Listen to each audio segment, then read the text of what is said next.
This is the extensor side, rubber bands under silicone on a paper hand, traced from a student's hand.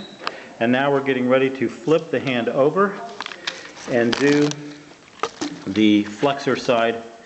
We have straws working as carpal tunnels, holding the ligaments. The ligaments are string, and the student is now going to silicone the palmar surface of the hand. And go.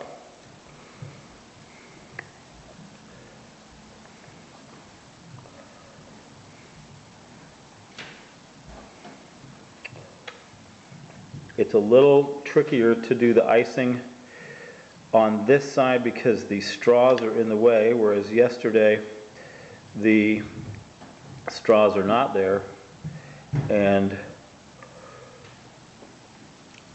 the straws are here. The straws were not there yesterday, so the student has to ride the silicone gun up and over the straws while still doing that same icing process. Nicely done. And there he goes. Once they get pretty good at it,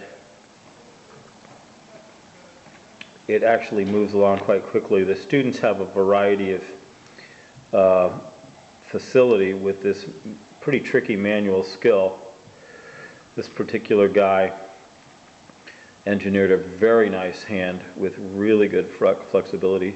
His design was very consistent.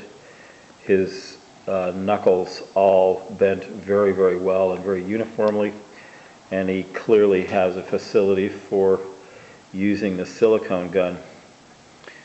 And so he's the last hand to come out of this class group, and he's lacing his straws very nicely. Now why don't you do a bead at the end to make sure that your rubber bands and your strings are all tacked at the fingertips to make sure nothing releases. You might even want to just fill in that tip of the straw so that nothing can get out. And he's going right inside the straw to make sure that the string and the rubber band are both held down completely.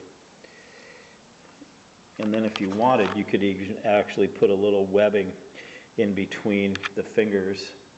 You could even outline the fingers to give it a little firmness and a little definition, and then web around the paper. If you only use notebook paper, which is really all you need, you could use cardboard, but I think it'll make the fingers too stiff. We use simple tracing, we use copy paper, and the kids trace their hands. He's going around the outside now to give the fingers some strength and some definition. The webbing in between the fingers gets torn or gets beat up pretty badly through use, but with a little bit of reinforcement you actually get something that looks and acts like a hand.